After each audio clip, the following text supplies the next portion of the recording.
तो ट्रिग्नोमेट्री के क्वेश्चन करने से पहले ये समझ लेते हैं कि ट्रिग्नोमेट्री हमारे सिलेबस में ही क्यों है।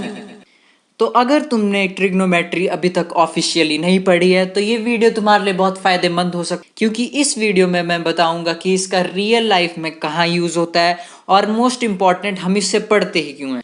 क्योंकि एक बार जब हमें पता चल जाता है कि हम किसी काम को कर क्यों रहे हैं या फिर उस काम को करने का मकसद क्या है, इन अदर वर्ड्स जब तुम ये चैप्टर पढ़ोगे तब तुम्हें पता चल जाएगा कि आखिर में हम इसको पढ़ क्यों रहे हैं और इसका रियल लाइफ में कहाँ प्रयोग होता है, और मे भी तुम इस चैप्टर को तब और अच्छे से समझ सको। तो घुमा फिरा के मैं बस एक ही बात बोलूँगा इस वीडियो पे, ऐसी कोई भी चीज़ जो एंगल या ट्रायंगल से जुड़ी हुई हो, स्पेशली राइट एंगल ट्रायंगल से, उसमें ट्रिग्नोमेट्री पक्का यूज होगी। तो आइए चलते हैं बहुत पहले। तो ट्रायंगल से मैथमेटिशियंस को पहले से ही बहुत लगाव था, पर बात करें हम ट्रिग्नोमेट्री की तो फादर ऑफ ट्रिग्नोमेट्री हिप्पारचस को माना जाता है। तो बोल सकते हैं कि ट्रिग्नोमेट्री इन्हीं की देन है।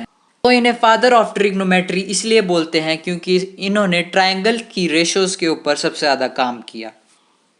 तो सूत्रों की माने तो 3rd सेंचुरी BC से ही एस्ट्रोनॉमिकल स्टडीज के लिए ट्रिग्नोमेट्री का यूज होने लगा था। एस्ट्रोनॉमिकल स्टडीज मतलब अंतरिक्ष का विज्ञान कुछ।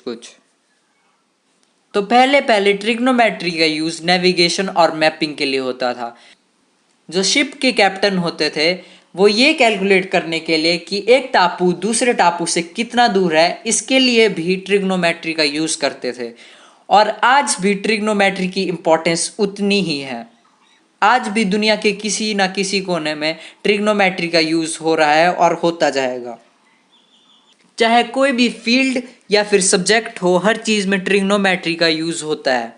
जैसे कि केमिस्ट्री हो गया, फिजिक्स हो गया, इंडस्ट्रीज में ट्रिग्नोमेट्री का यूज होता है, यहाँ तक हिस्ट्री में भी ट्रिग्नोमेट्री का यूज हुआ है। तो ट्रिग्नोमेट्री की बहुत इंपॉर्टेंस है। अगर हम फिजिक्स की बात करें तो ट्रिग्नोमेट्री और उसके कॉन्सेप्ट ज्योमेट्री से लेकर प्रोजेक्टाइल मोशन तक, प्रोजेक्टाइल मोशन से लेकर रोटेशनल डायनामिक्स तक, और यहाँ तक रोटेशनल डायनामिक्स से क्वांटम फिजिक्स तक हैं। अगर तुम केमिस्ट्री में देखो तो जब एटम्स के बॉन्ड बनते हैं जिन्हें हम मॉलिक्यूल कहते हैं, जैसे यहाँ पे एक शुगर मॉलिक्यूल है तो इसमें भी एंगल्स बन रहे हैं, और लगभग हर वो चीज़ जिसमें एंगल्स बने तुम उसे ट्रिग्नोमेट्री से रिलेट कर सकते हो। अब मैकेनिकल इंडस्ट्रीज के बारे में बात करें तो उसमें भी जो ऑटोमेटिक रोबोट्स हैं वो भी ट्रिग्नोमेट्री के कॉन्सेप्ट्स के ऊपर ही बेस्ड हैं। तुम ये किसी हार्डवेयर इंजीनियर से पूछ सकते हो कि रोबोट्स में ट्रिग्नोमेट्री लगती है या नहीं। हिस्ट्री की बोले तब तुम पिरामिड्स को देख लो, सारे ट्रायंगल की ही शेप में हैं। और यहाँ तक ब्रिजेस में भी ट्रिग्नोमेट्री का यूज होता है।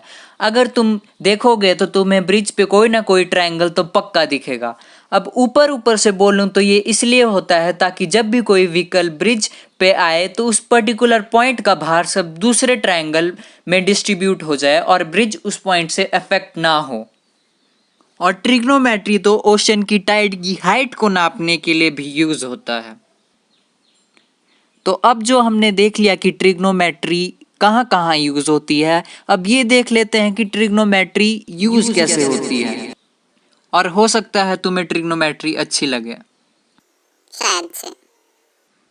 अब मान लो कि ये बहुत ऊंचा पेड़ है और कोई भी इस पे चढ़ नहीं सकता, पर तुम आ जाते हो। हाँ, ये तुम ही हो, सॉरी तुम्हारे लिए। और तुम्हें इस पेड़ की हाइट नापने की तलब उठती है। वैसे तलब क्या होता है पता नहीं, पर तुम्हें इच्छा होती है कि तुम इस पेड़ की हाइट नापो, पर कोई भी इस पेड़ पर चढ़ नहीं सकता। और जी हाँ, यही स्टार्ट होता है ये क्वेश्चन कि मैं ट्रिग्नोमेट्री क्यों पढ़ रहा हूँ, आखिर क्यों, क्या मेरे जीवन में इसका कभी प्रयोग होगा। तो वापिस आते हैं। अगर तुम्हें ट्री की हाइट सच्ची में नापनी है तो तुम्हें कैलकुलेट करना पड़ेगा कि तुम्हारे और ट्री के बीच में कितनी दूरी है, और ये ट्री की हाइट नापने से तो आसान ही है। मान लो ये दूरी 20 मीटर की है, अब दूसरे स्टेप के लिए तुम एक लकड़ी लो और उस लकड़ी की टिप को पेड़ की टिप की तरफ कर दो और बस ये देखो कि लकड़ी और ग्राउंड के बीच कितना एंगल बन रहा है। मान लो ये 70 डिग्री है। तो अगर बस तुम्हें ये सब पता हो और तुम इमेजिन करो कि यहाँ पे एक राइट एंगल ट्रायंगल फॉर्म हो रहा है, तो तुम अब पेड़ की हाइट निकाल सकते हो। जैसे कि यहाँ पे पेड़ की हाइट निकली है 55 मीटर्स।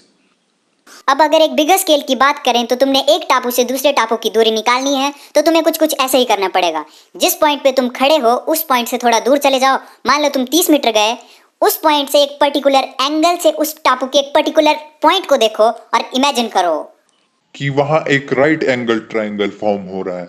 तब कुछ कैलकुलेशन करके तुम उसकी दूरी निकाल लोगे। जैसे कि यहाँ एंगल को 85 डिग्री मानकर डिस्टेंस निकला है 343 मीटर। तो इसके पीछे की थ्योरी तो नहीं बता सकूंगा कि इसके पीछे क्या क्या प्रोसेस होते हैं, क्योंकि ये वीडियो बहुत लेंथी हो जाएगा और मैं भी तुम्हें पकाना नहीं चाहता। पर ये टॉपिक काफ़ी इजी सा है और मैंने तो बस यही बताना था कि इसका रियल लाइफ में कहाँ यूज़ होता है। अगर तुम नॉन मेडिकल की स्ट्रीम लेते हो तो ये काफ़ी इम्पॉर्टेंट चैप्टर बन सकता है, पर ज़रूरी नहीं कि ये अदर स्ट्रीम्स में देखने ना मिले। तो अगर ये वीडियो तुम्हें इंफॉर्मेटिव लगी हो तो लाइक और कमेंट पक्का करना और सब्सक्राइब भी कर देना।